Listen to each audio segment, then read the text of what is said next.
4 राज्यों में राज्यपाल रहे। पीएम मोदी के करीबी कहे जाने वाले कभी सतपाल मलिक अब सत्ता के सबसे बड़े आलोचक बन गए हैं। किसान आंदोलन के बाद से वो लगातार केंद्र सरकार को निशाने पर लेते रहे। अब उन्होंने 2019 के पुलवामा हमले को लेकर बड़ा खुलासा किया, जो सीधे पीएम मोदी को कटघरे में खड़ा कर रहा है। ऐसा नहीं कि सत्यपाल मलिक ने पहली बार पीएम पर निशाना साधा हो। इससे पहले वो अग्निपथ योजना को लेकर भी केंद्र सरकार पर हमला बोल चुके हैं। सत्यपाल मलिक ने बीजेपी के गुजरात मॉडल पर भी निशाना साधते हुए कभी कहा था कि गुजरात मॉडल कुछ नहीं, उसमें वही गरीबी है। हालांकि सबसे ज्यादा मुखर वो किसान आंदोलन को लेकर रहे। सत्यपाल मलिक का राजनीतिक जीवन कैसा रहा, क्यों वो मुखर हुए, क्या नाराजगी है, इस खबर में मैं आपको यही बताने वाला हूं। नमस्कार, मेरा नाम है कुलदीप द्विवेदी और आप देख रहे हैं वन इंडिया हिंदी।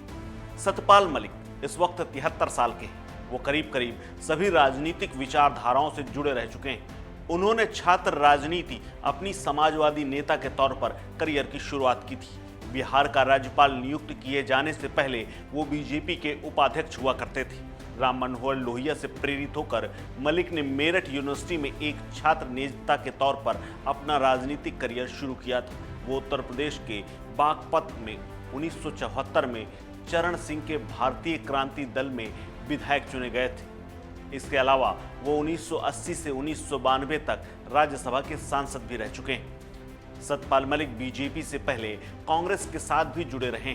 वो साल 1984 में कांग्रेस में शामिल हुए थे और कांग्रेस से जुड़े रहने के दौरान वो राज्यसभा भी चले गए थे, लेकिन लगभग 3 साल बाद उन्होंने वहां से इस्तीफा दे दिया था। इसके बाद वो साल 1988 में वीपी सिंह वाली जनता दल के साथ जुड़ गए और साल 1989 में अलीगढ़ से सांसद चुने गए। इस चुनाव में उन्हें पूर्व प्रधानमंत्री चौधरी चरण सिंह के बेटे अजीत सिंह को हरा दिया था। वो 21 अप्रैल 1990 से 10 नवंबर 1990 तक केंद्र में राज्य मंत्री भी रह चुके हैं। सत्यपाल मलिक का बीजेपी के साथ सफर साल 2004 में शुरू हुआ था और वो लोकसभा चुनाव लड़े, लेकिन हार गए। बिहार का राज्यपाल बनने से पहले तक वो बीजेपी किसान मोर्चा के प्रभारी थे। बिहार का राज्यपाल बनने से पहले वो किसानों के मुद्दों पर खूब मुखर रहते थे और इन मुद्दों को उन्होंने प्रमुखता से उठाया भी। बाद में वो जम्मू कश्मीर, गोवा और मेघालय के राज्यपाल रहे। सत्यपाल मलिक आखिरकार पिछले साल 30 सितंबर को यानी 2022 में ही मेघालय के राज्यपाल पद से रिटायर हुए हैं। रिटायरमेंट से पहले ही उन्होंने पीएम मोदी और बीजेपी के खिलाफ बोलना शुरू कर दिया था।